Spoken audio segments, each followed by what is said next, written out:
What's up guys, it's GT and welcome to a video where I'll be going over the 1990s pack, which is a 6-car DLC pack for Formula 1 2013, the video game.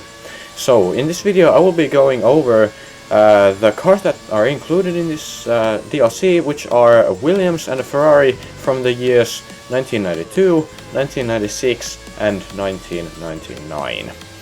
So, the first car I'm gonna be going over is the Ferrari F310, which is from the year 1992, of course, and actually was driven by Jean Alesi, I hope I didn't butcher that name, and Ivan Capelli, replaced by Nicola Larini at the end of the season for various reasons. And the engine that the car is using is a Ferrari Tipo 038 V12, so it's still in the V12 era, but it's not gonna be for very long. The next car already has a V10. So this car was really easy to drive. It didn't try to spin out of the track and kill me like some of the 1980s cars.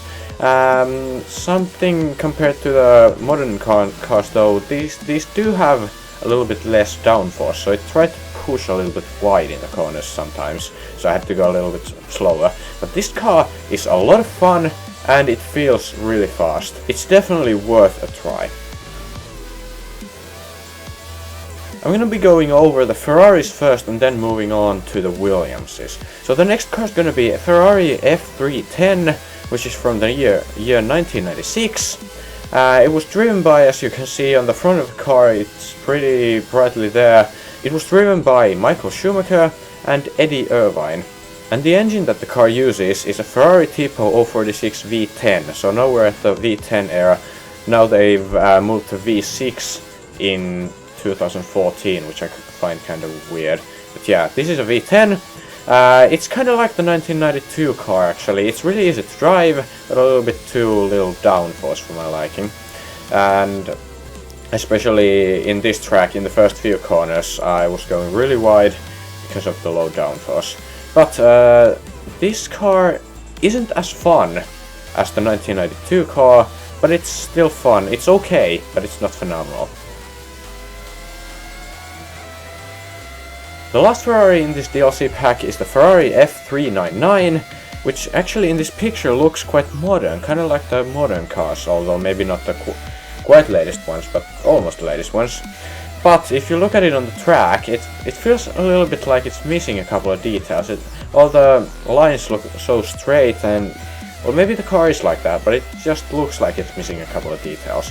This car is from the year 1999, driven by Eddie Irvine and Michael Schumacher, who was later replaced by Mika Salo after Schumi broke his leg at Silverstone in the crash.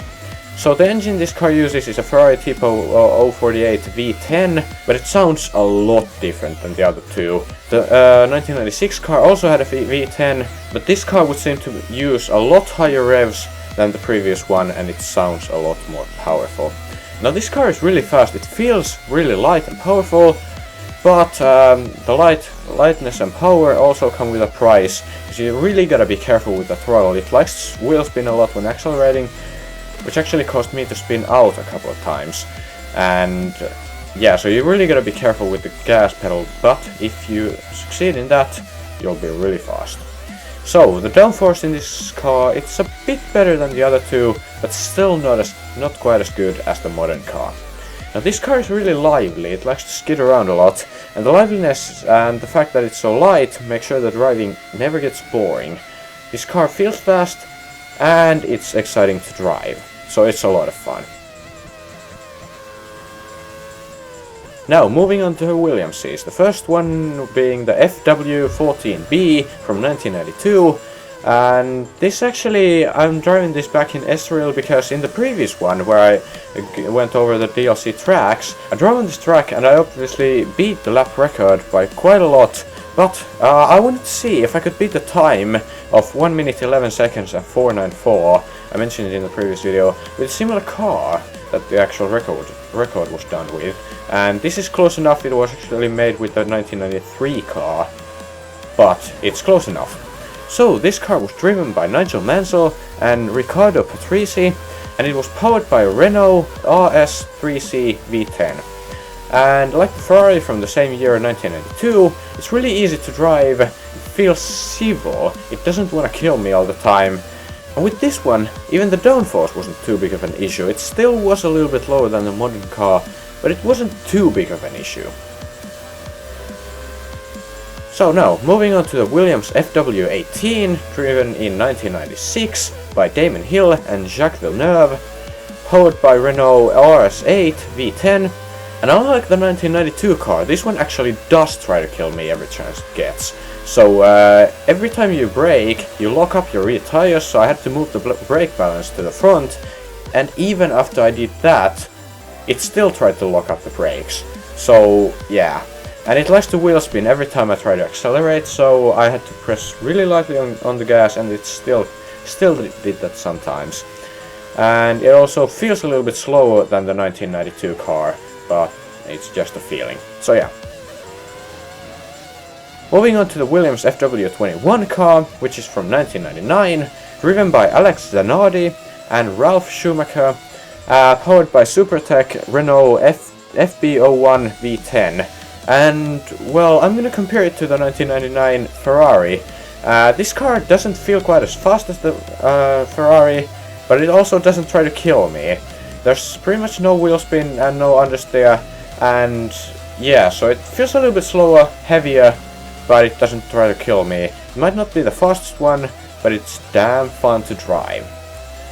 So, to close this video off, I did a lap of the Brazilian Interlagos F1 track on all of the cars, plus the 2013 versions of the team's cars, just to compare the times to each other, and here are the results in the order of speed.